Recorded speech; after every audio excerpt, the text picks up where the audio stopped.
Good morning students. Class third Hindi second. बेटा ये आपकी हिंदी सेकंड की बुक है, ठीक है। व्याकरण भारती। चलिए हम स्टार्ट करते हैं इसका पार्ट 1।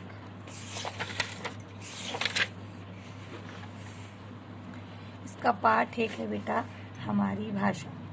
भाषा तो सभी बच्चे जानते होंगे।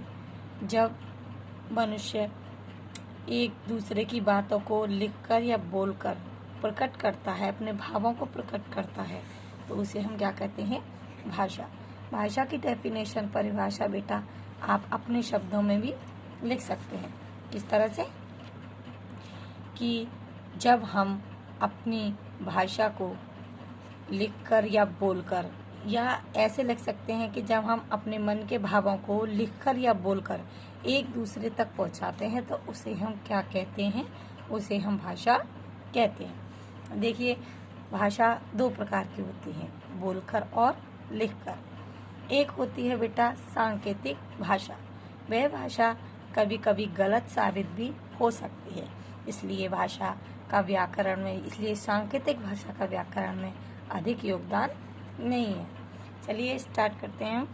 हम बोलकर या लिखकर अपनी बात दूसरों को बताते हैं, दूसरे की बात सुनकर या पढ़कर समझते हैं। जैसे कि ये देखिए, बोलकर आपस में ये बातें कर रही हैं दो लड़कियां। तुम्हारा क्या नाम है? मेरा नाम रिया है। मतलब जो मौखिक, हम जो आपस में बोलते हैं उसे कहते हैं मौखिक भाषा, बोलकर।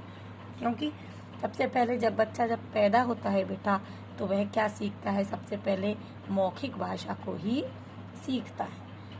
उसके बाद वह अपने मन के विचारों को लिखता है, थोड़ा थोड़ा लिखना सीखता है, उसे कहते हैं हम लिखित भाषा।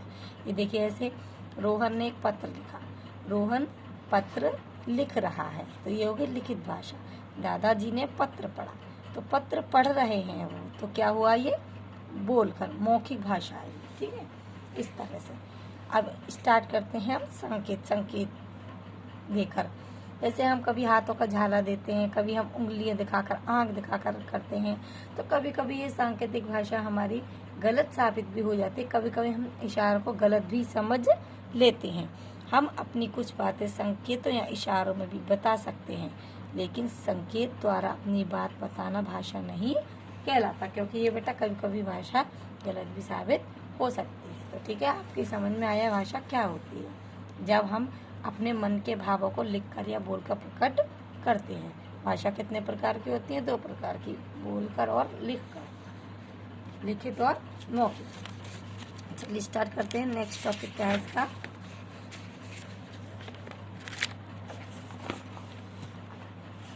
इसका नेक्स्ट टॉपिक है भाषा के दो रूप है, मौखिक भाषा, बोली गई भाषा, लिखित भाषा, जो अभी अभी मैंने आपको बताई है।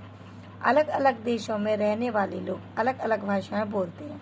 सभी देशों की अपनी अपनी अलग अलग भाषाएं होती हैं, ये बात सभी जानते हैं। भारत में अनेक भाषाएं बोली जाती हैं, जैसे असम में असमिया, मणिपुर में मणिपुरी, गुजरात में गुजराती, महाराष्ट्र में मराठी, बंगाल में बांग्ला, पंजाब में पंजाबी, तमिलनाडु में तमिल। मतलब अपने अपने देश की अपनी अपनी भाषाएं होती हैं। पंजाब में पंजाबी बोली जाती है, लेकिन सबसे ज़्यादा योगदान किसको दिया है? सबसे ज़्यादा अधिक योगदान भाषाओं में हिंदी भाषा को सबसे अच्छा योगदान दिया हुआ है। तो ये अपनी अपनी अलग अलग भाषाएं होती हैं, क्योंकि हमारे भारत बहुत बड़ा देश है। भारत, इसमें अलग अलग राज्य हैं, उन राज्यों में अपनी अलग अलग भाषाएं होती हैं। तो ये छोटा सा है, हम पढ़ेंगे। भाषा अपनी बात बताने को, दूसरी भाषा अपनी बात बताने, दूसरों की बात जानने का माध्यम भाषा है। भाषा के दो रूप होते हैं, लिखित और मौखिक। तो ये बेटा मैंने आपको ये बताया है, ठीक है। ये मैंने आपको रीड करवाया चैप्टर, कुछ भी नहीं है इस चैप्टर में। इस चैप्टर को आप पढ़ेंगे, समझेंगे, इसमें कुछ नहीं है, केवल ये है भाषा है। वो भाषा मैंने आपको बता दिया है कि जब हम अपने मन के विचारों को लिखकर या बोलकर प्रकट करते हैं, ये मैंने अपनी तरफ से भी डेफिनेशन बनाई है, उसे हम भाषा कहते हैं। भाषा दो प्रकार की होती है, लिखित और मौखिक।